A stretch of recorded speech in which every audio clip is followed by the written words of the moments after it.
This is Get Inspired with Dr. Barb.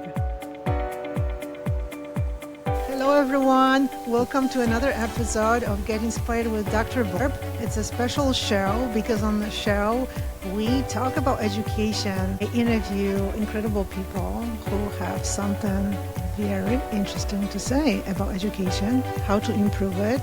And today we have another incredible guest. But first of all, I would like to welcome you, wonderful audience, whether you are a listener or viewer or teacher or parent or anybody who is interested in improving education so it serves our children better and also our whole society. I would like to welcome Paul Gunn to my show. Hi, Paul. How are you doing today? Good, Barb. How you doing? That's awesome. That's awesome. And I hope you have some sunshine where you live. I can see some sunshine right there behind you. Yeah, sure. Paul, I just need to tell our audience you are a founder of an incredible organization. It's called QOG Corporation, and the organization, the initiative handles supply chain management. And we will need to ask you to tell our audience more about this, what exactly you do in this company. You are also today in Wall Street Journal best-selling author. But beyond that, you are a really incredible, fun person to be around who, even if sometimes maybe is not always present on LinkedIn, but your presence on LinkedIn is very strong. But even if you're not there, everybody knows you're there, at least in spirit. Isn't that interesting? It is. It is. Y'all check on me often. It's good to have met people there who would take it offline and check in like y'all do. So exactly. that's And always we met on Instagram. Yeah. But actually, you are the person who told me, Barbara, why aren't you on LinkedIn more? And that's how I added LinkedIn to my more presence on social media. And now I have to deal with another platform thanks to you. It's always fun. It was meaningful because of what you were doing for work, and that sparked. I remember that sparking it from seeing what Karma was doing for youth and kids, and that impact. So that one really left the mark. Thank I'm you so glad much. you're covering both platforms. I have to cover it all Yeah. with your help and encouragement. So I really appreciate it because then I also met a lot of other wonderful people on LinkedIn. Paul, would you tell our audience what your company is doing? In short, we support our warfighters and military, so that goes from supplying materials to arranging shipments or many of the things they need to complete their missions. Ultimately, the goal is to help everyone do what they need and get them home safely. Yeah. That's the short of it. And what would be the long, right? That is a long one, maybe a long one. Maybe we don't have enough on the podcast to probably go over. Special podcast. But it's an incredible idea. And for how long has the company been active doing this incredible work? So it's been about 8 years, going on 9. It's the second time I've been part of a company. So I made my way into this line of work. My brother served as a Marine. I hadn't seen him in 4 years after he got back. So when my dad jumped and said, "Hey, would you two consider getting into business?" To me, it was a bonding situation. I had missed my brother when he was overseas, and as soon as he got back, he's my younger brother. We started the last company, and a lot of lessons learned there. Then we went our separate ways, newly married and a new son. So he wanted to go off into taking another line in logistics with freight, and then I just continued on in this line of work. We've linked back up again. That was the inception point. The premise was missing my brother, and we took that opportunity to form the last company and make up for those years missed. It's incredible because it's like you're another person for whom personal experiences really resulted in something in doing something professionally, right? This connection is really strong. Yes. It was a big impact. My dad, speaking of education, by trade, he's a master teacher. He doesn't teach in a school setting, but I guess he knew what I needed to hear at the time. And it was, here you go. If you got questions, ask me later. But I look back on it, those were the words that I needed to hear because I took it.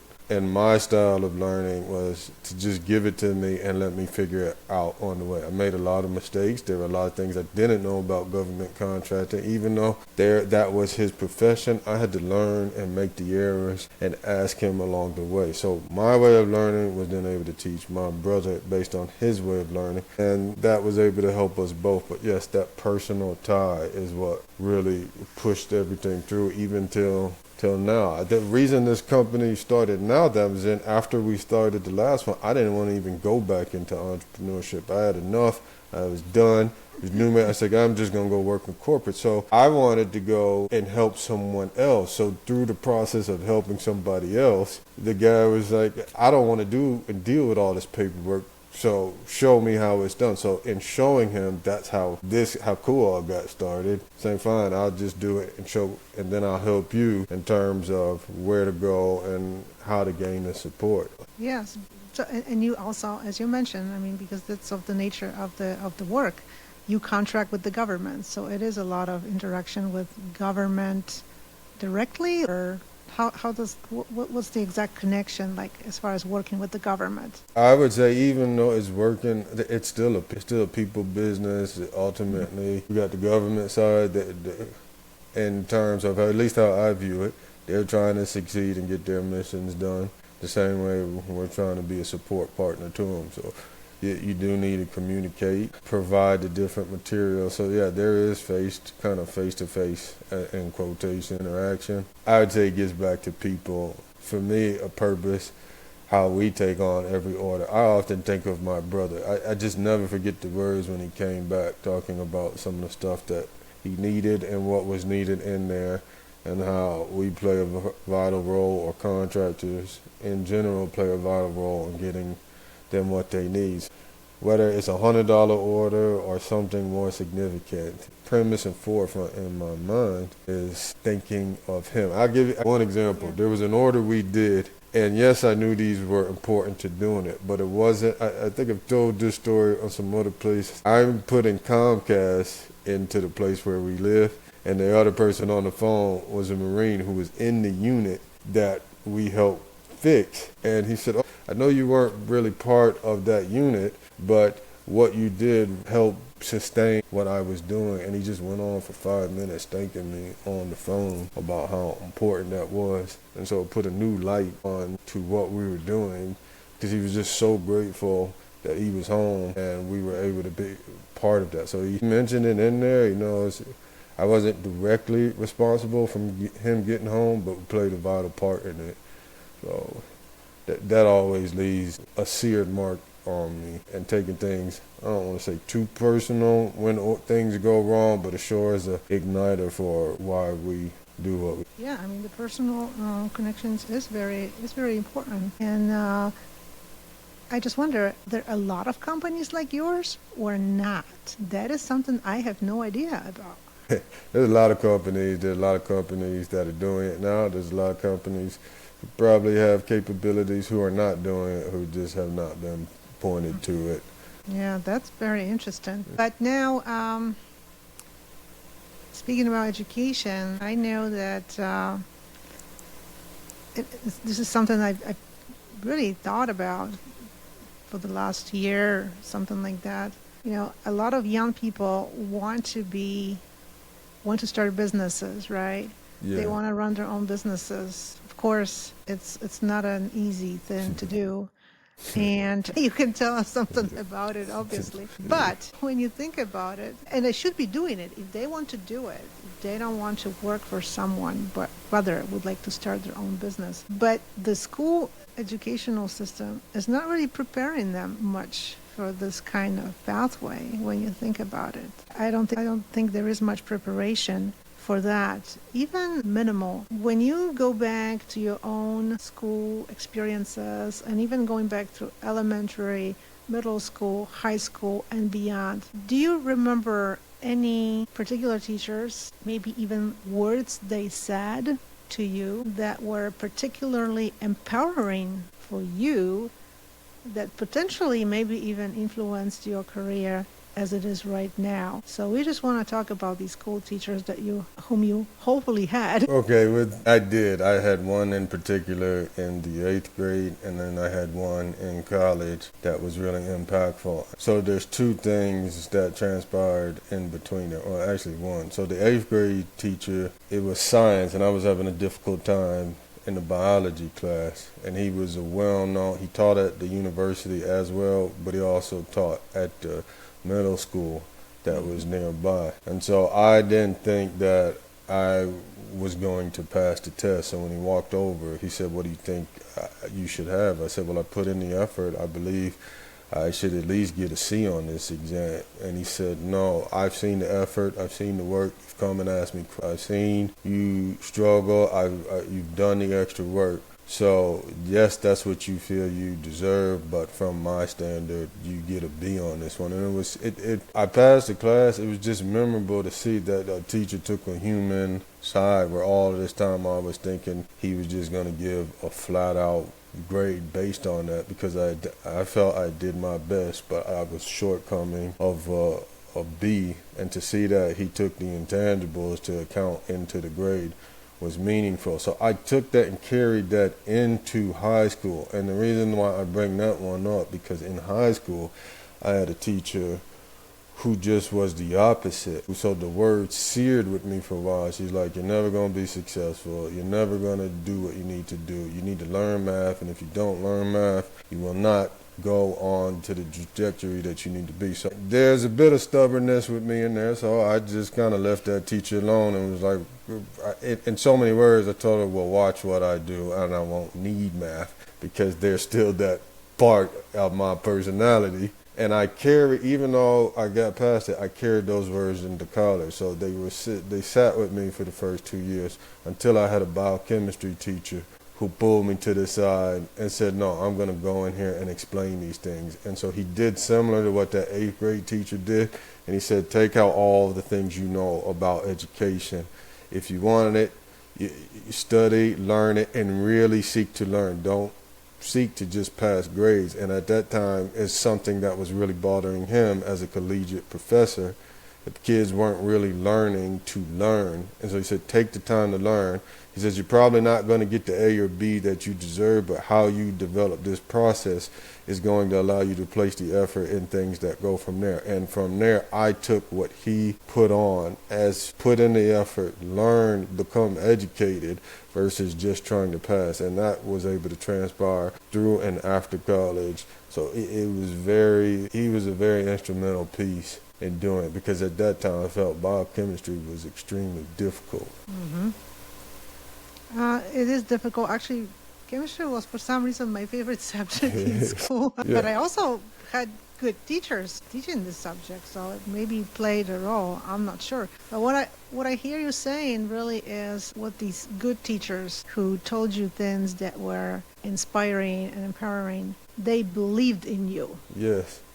Right? Yes, and they took this side time. He took me into his side office hours after, and I didn't want to stay because I had other things to do. Yeah. But he went in to explain, and he really felt, so after the second, third time, I had, this teacher really cares, let me stop, and I would rearrange my schedules to make sure that I was there and fully vested in what he was trying to do. Really cool. And I like how you said when you heard from this other teacher telling you some horrible things, like you'll never do this, you'll never be able to do that.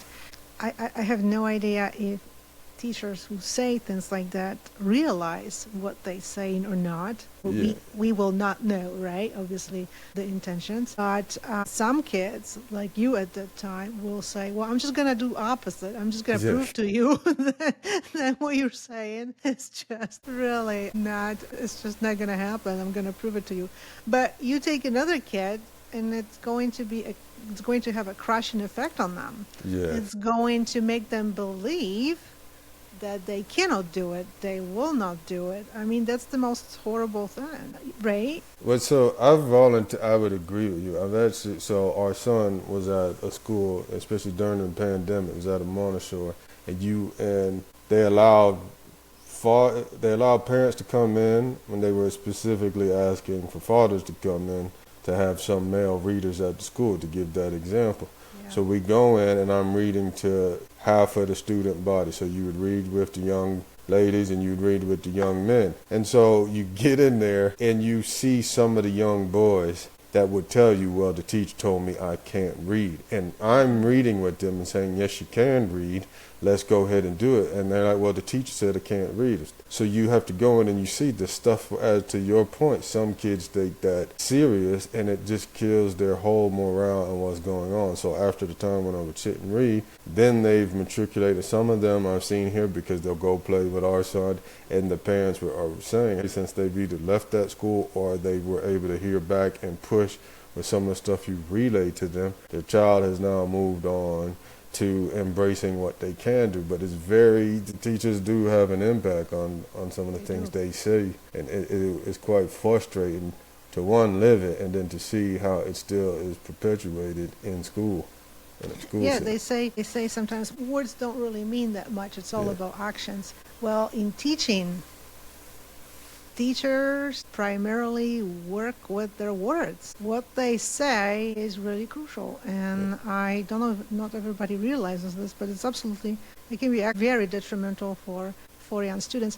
And these kids, they don't know all these ideas. If somebody tells you something, don't believe them. They don't know this. Yeah. They just hear from an adult whom they should trust, right? It's someone they trust as a teacher, authority, and the person is telling words like that. That's got to be really bad. What do you think would be important to change in the educational system for any level, maybe high school, whichever level you would like to talk about, to help these kids who are, let's say, in the high school, to give them better opportunities to maybe think about business, think about what it takes to start a business? Is this something they should learn a little bit more in high school? Should they have more opportunities to not just study, history, English, and all that, and then take exams, but should they be learning a little bit more about areas of their life they actually will participate in when they graduate from high school? Yeah, I do think students should have that opportunity to at least test it and to see that if it's something at that time they want to have a taste for, whether it sparks them to do and go on something that they felt they wanted to do in the first place. At least that is something they've tried, and maybe they revisit later after doing something. Maybe it's to just check it off, but also learn in the process. I feel entrepreneurship teaches you a lot of things on how to be resourceful, and I think being resourceful applies to any industry and any craft you take yourself into be. So they can pick up the few things on how you take something from concept and execute on it when things go up and down, because careers and life is going to do that to you regardless. It's a real crash course onto dealing with significant challenges that can tax you mentally and physically. I saw something interesting on a flight, and it was referencing sleep, because that's one of the things I'm challenged with in terms of trying to get good sleep at night. And it was referencing the brain, how youth at that age, where they showed the rhythm up and down, really kids as they get older in the high school should have a later start date, because just how the brain works with the sleep. So if you were to move it from 8 to 10 a.m. in the morning, their brains are now wide or more awake and more receiving to learning things. We're getting back to the school and some of the things that are changing. Yep. Some of it is just not that kids are just innately challenging. If they're sleep deprived, which was kind of the guy was trying to point, if you get them in at 8 to 10, most of us as adults sleep deprived are going to have a different response to situations. Where if you mirrored school based on how a general group of population or populace moves from how their brain is getting sleep. You may get a different reaction, a more receptive mind to learning and being open to the different things. So then that may temper the behaviors that are causing a response from teachers to either isolate another student, isolate a group of students, or limit teacher burnout. So that was interesting to correlate sleep with these opportunities to do it may place them in a better position to be more successful. That is so interesting. That was really interesting what you said, and also about like being resourceful. I think like this is something that kids should learn more in school, how to be resourceful. Because when they learn all these subjects, they're not really learning how to be resourceful. So, there's something interesting that, we homeschool our son. So the traits that it does, I do let him gain because it was interesting. I would watch the correlation between how he games and then how he applies that to learning. And his reasoning and resourcefulness through that has come from how he games. And so you would see the application of his thinking with his homeschool teacher and the theory and what he wants to challenge, what's not right with an answer because of what he's learned. So when you hear him having to explain and exchange with other people on how he's having to be resourceful in the game, on what needs to be built, why that can't be built like that, then it applies to when she's teaching him. To give you an example, he's playing on one of the games, and to bring up biochemistry, he had to get to a point where you couldn't get past that stage unless you put the helix and the connections between the different elements. We took out the book and showed him this is what those chemicals mean, and then he figured out when you got to the next point, he was learning the different pieces on how to create the element that was needed in that game. And it was the real combinations that you needed to make that bond or that element. So I'm saying those things, watching him apply what he's learning from gaming and take it over, and not to be specific to him, but taking each moment to learn or show him which way to be resourceful. And this is very important. I mean, when you think about it, focusing on how to be resourceful, how to solve issues, problems, and also in a team, with other children, right? How to work together.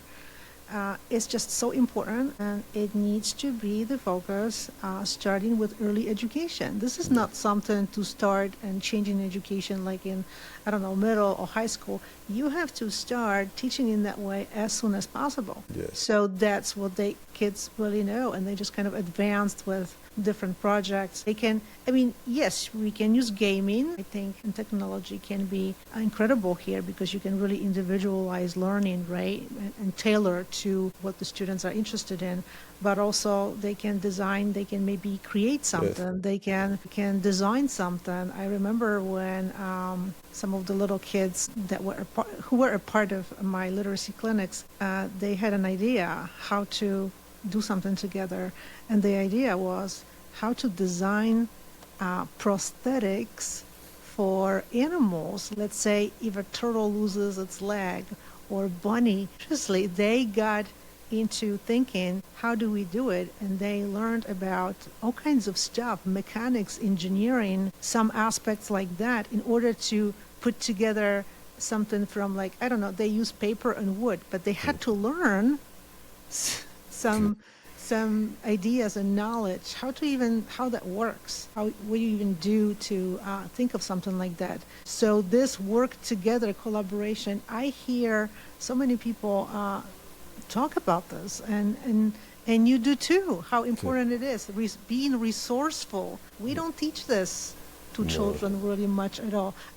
How to be resourceful as a way, how do you take a test and pass it, and that's really how to be resourceful. I don't know about that, right? It's not an application, it's just taking the test. Yeah, there's some things I would say for another time, how deep I really feel about testing and systems that are there that one could say that they don't belong. Yeah. So I'm not always in favor of that method of what's truly being learned and how to apply it. Because there are all type of people. You did a post today. How many different geniuses or intelligences are there? So if there's different people that Yeah. learn different ways. School, it doesn't, you need a collaborative team. One person thinks one way, they have a strength. Another has it together, that strength together. When you align and the team works well and kids learn early on how to take the strengths and weaknesses of others to build something that wins, then that's meaningful. You make sure that you're tracking, that you're learning and growing. But it doesn't seem the way school by testing in that realm does it. So don't want to knock it, but there seems to be better ways or more inclusive ways to consider the vast way people learn and then the genius that's in people. Yeah, I loved what you said. That's, I think, what we should be doing. Now, what would you have any tip for, let's say, a parent whose child struggles in school and maybe is a special needs child, but has interest, has a lot of interests, in life, but the school is not going well. What tip would you have for a parent? Barbara, I almost don't feel qualified to answer that. I can Oh, you speak sure you are? I can from my experience.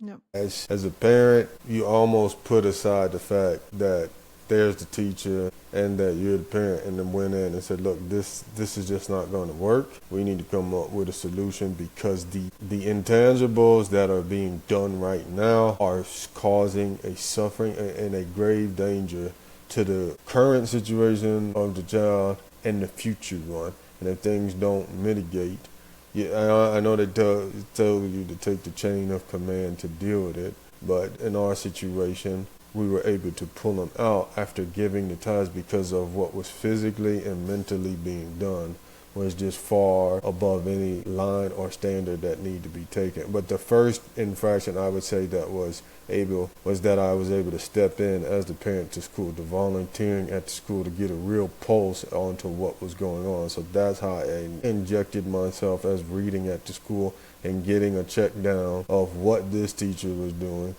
Or having, if you don't have that as a parent for economic reasons, there are volunteers that can come in that are either close to the family that can kind of get that intel that you need. But that was the first point. And from me being consistent and having those one-on-ones when I picked them up, like, hey, what's going on? Tell me what's going on. And getting the two sides to the story, was able to interject myself into the situation and really grasp what was wrong and how to move forward. But it's challenging when you have, I don't want to say special needs, ones that learn differently, that's taken into account because it affects them, so it affects differently. I've seen it even with our son.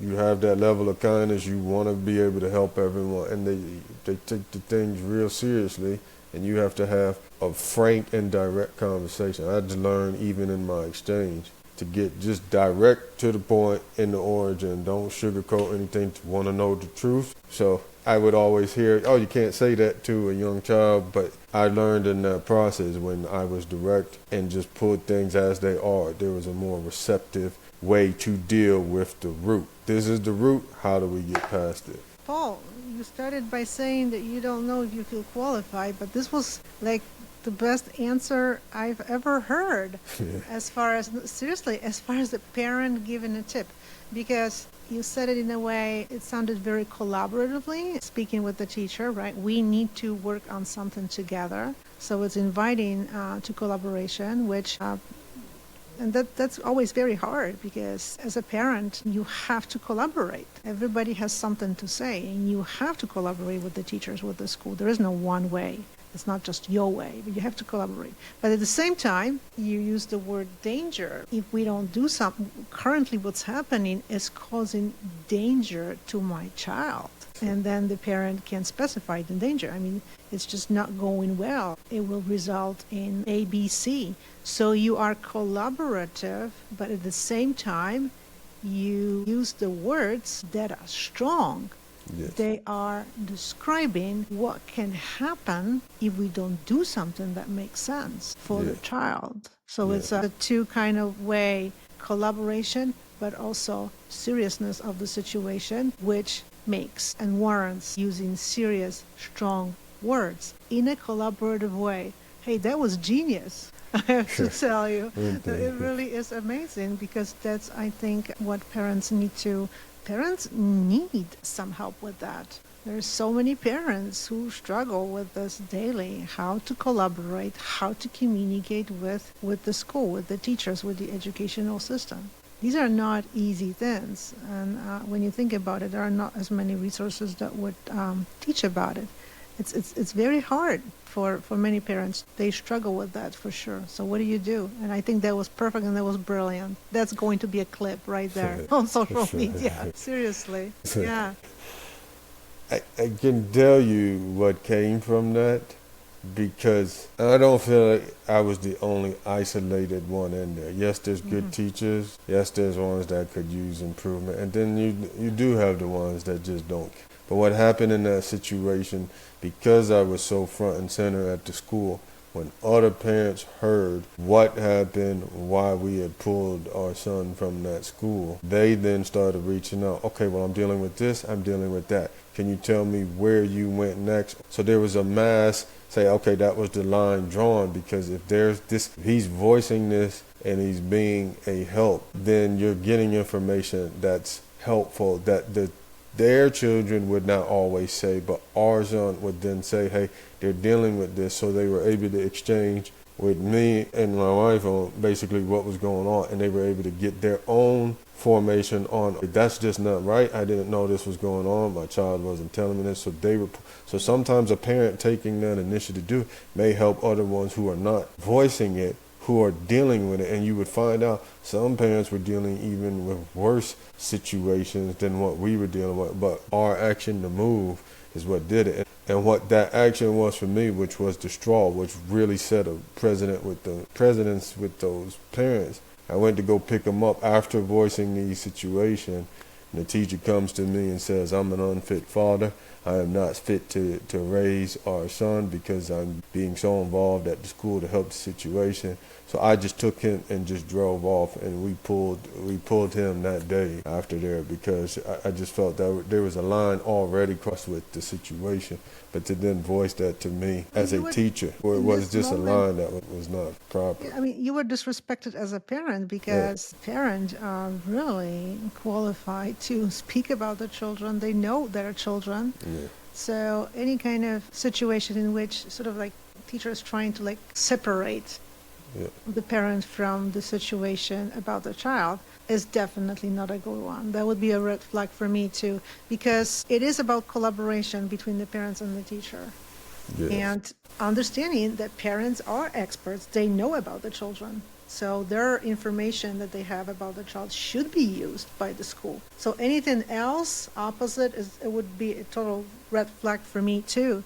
So thank you so much for sharing this story. You know, I would like to ask you also for some words of advice too, and tips, or at least one, to new young teachers who are starting this journey, you know, and whether it's elementary, so they're going to teach in elementary school, high school, whatever level that is. What do you think would be important for the teacher to consider as they teach? What they need to keep in mind if they really want to make a difference for children they're going to teach? And so many people talk about kindness, they say it, but then they actually execute it. Kids, I feel kids, they're just born to sense who really cares. And even for me, what left a mark in college, the teacher really cared. These young teachers coming in, there is an intangible that comes when you truly care and listen.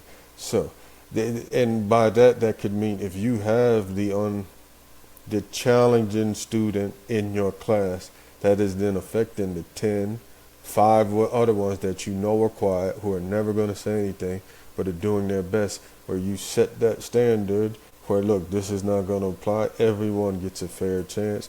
This kid, despite the one challenging out, is being addressed because they're being shown that level of care, however they're acting out, whatever's causing them to do it. And at the same time, that teacher is showing care to the other. It's a difficult thing because you do have parents who in this day and age don't want people to say anything to their kids. But if you truly, truly care, and the teachers, I'm not saying that they don't, but that these children feel that they care. I like the little video that comes on media where they're greeting the kids, everyone does the handshake, walking into classes. Most kids would love that. I would have liked that, walking into class right out the gate. So whether the class goes throughout the day or not, you at least come in and you see a parent or a teacher or a figure of some sort showing a true level of care. With some kids, that's going to be the only thing that they ever get, because they got to go home to situations that most wouldn't even think of that they're in. This is very powerful, and like you said, it's not about kindness by using words and saying we all have to be kind to each other, because kids often know when kindness is taught in a very generic, artificial way. Yes. They can figure this out. Not necessarily older kids, younger kids, they cannot be fooled either. If you feel you cared for, really, if it's genuine, you're going to feel that way. But if it's not genuine, you're not going to feel that closeness and kindness. So it needs to be. So what I'm hearing you is to really, for teachers to consider, especially those young teachers, do you feel you could do it? Do you feel you are capable of showing that you really genuinely care about every child who is in your class, whether they have support at home from parents or not? Because you're going to have all kinds of children who will come from all kinds of family backgrounds. So that's the question they should all ask. Do you think you are able to, of course, there is boundaries, right? Teachers are not social workers. Yeah. Right? So we have to understand that too. But in general, you have to be a caring teacher. Otherwise, teacher without the caring aspect is not so much a teacher we would both like to interact with, right? Yeah. The caring part is very, very, very important, and not just for kids, for us too, as parents too. When we speak to the teacher about our child, we can tell which teacher is caring and which one is not. Like we feel it, sense it right away, right? I'm sure you would agree with me. Yeah. And one last tip, let's say we have a young person who is in high school and they kind of feel lost. They don't know what to do, which path to choose, go to college, maybe think of some kind of little business. They're not going to start a little business right away. They have no idea how to do it. Maybe they can work in a small business, but they kind of lost. They don't know what to do, and I don't think high school is preparing them really for life. What would you advise to the young person like that? I'm giving you such hard questions, but only because I know that you know the answers. So that young person that you speak of was me, and I would feel that I came from a good family that loved and cared and set example. But I still, because of how high school was left there, and I didn't feel I saw the future with college or anything past that. It was concerned. So I still went to college, not ready for college, because if I look back on that, I would have stopped, paused for a year, went to a trade school and learned something for a trade for handiwork. I won't change what I learned through the process, because I feel college it taught me things that prepared me for entrepreneurship. Basically, was beat down on at every turn in life going through college. So the life experience of college did it. But leaving high school, I would say, if that's the one who feels confused, not when to go, it's okay to pause. It's okay to take time. It's not too late. If you want to go back later and learn a trade, take time, one course, two course, and learn it and do those things. Yes, there's numbers that say the longer you wait, the less likely you are to go. But if you're going to take that time to start a business, something that when we first started the business, it was another veteran who stepped out, and he looked at my brother and I. He said, both y'all are young, you're not married, and you don't have kids. You better use these next 5 years when you have all your free time and get it. And when I look back at the words he was saying, the 5 years later, it made sense, because 5 years later I was married and had our son was on the way. So your time constraints pulls. Saying to take that time and address what it eventually come to you. So I would say you do need to work and find work and learn of those things. Yeah, but I totally love this. Try different things. Yes. That's the age of trying. You don't know what's going to work out, and don't assume that college is the only pathway. I absolutely love these wonderful tips. I knew you were going to have some really smart and wise answers for a wide range of our audience. And Paul, for those who would like to follow you, see what you're up to, where could audience find you and follow you? I'm usually on LinkedIn. I do work sometimes to get on Instagram. As you said at the beginning, I do take a lot of pauses for my own recharge. I didn't say a lot, but we all do have to. Yeah. LinkedIn is usually where I'm at. They can find me there. Yeah, but you're also on Instagram, and I know that your company has a separate account on Instagram too. Yes.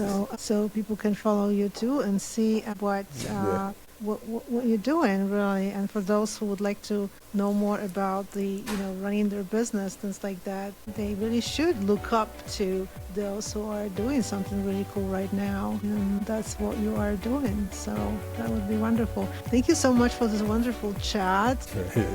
Anytime. Thank you. And thank you, wonderful audience, for tuning in.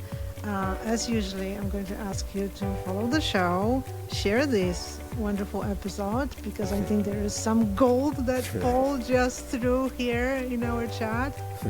And let us know what you think about it after it's published and so ready to go. And in the meantime, thank you so much, and I'll see you on social media. Bye-bye. Bye, Paul. Thank you. Thank you so much. I appreciate it. Yep. This is Get Inspired with Dr. Barb.